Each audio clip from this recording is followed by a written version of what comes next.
আজকে আমরা দুজন বেরিয়েই ঘোরাঘুরির সাইডে রেখে আগে চলে গিয়েছিলাম কেনাকাটা করতে। আর কেনাকাটা বলতে সমস্তটাই বাড়ির দরকারি জিনিসপত্র ছিল ওর।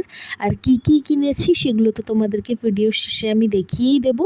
আর যেহেতু কাচের জিনিস অনেক ছিল সেই কারণে ওরা একটা আলাদা করে পেটি দিয়ে সুন্দর করে প্যাকিং করে দিয়ে দেয়, কারণ যেহেতু দূরে নিয়ে যাবে ভেঙে না যায় সেই কারণে। তারপর তো কেনাকাটা করে প্রচণ্ড হাঁপিয়ে গিয়েছিলাম, তাই চলে গেলাম পেট পুজো করতে। আর এদিকে গরমে তো আমার হালাত খারাপ, তো শুধু কোল্ড ড্রিঙ্কস, আইসক্রিম, শেক এগুলো তো আমি খেতেই থাকবো। তাই চলে গেলাম হচ্ছে শেক খেতে। বাট আজকে যে শেকটা নিয়েছিলাম না, সেটা খেতে একদমই ভালো লাগছিল না। মিক্সড ফ্রুট শেক নিয়েছিলাম একটা। আর আমাকে দেখো, খাওয়া দাওয়া করে আমি আবার ডাক্তারের কাছে চলে এসেছি, মানে একটু প্রেশারটা চেক করাতে এসেছিলাম।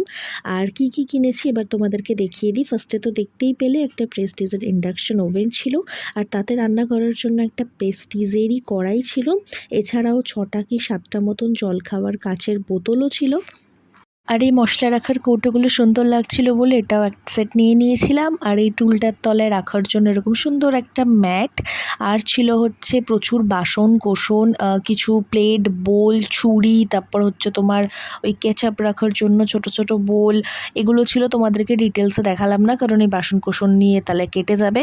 আর রিক এখানে প্রায় 8খানা এরকম মাগ নিয়েছিল, যার মধ্যে 2টো আমি নিয়েছিলাম আর 6টা ও রেখেছিল। এছাড়াও আরও 2টো এরকম মাগ নিয়েছিল।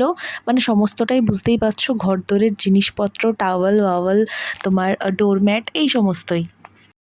এবারে খাটের জাস্ট অবস্থাটা দেখো, এখানে ওখানে সেখানে পুরো চড়িয়ে আছে সংসারের জিনিসপত্র।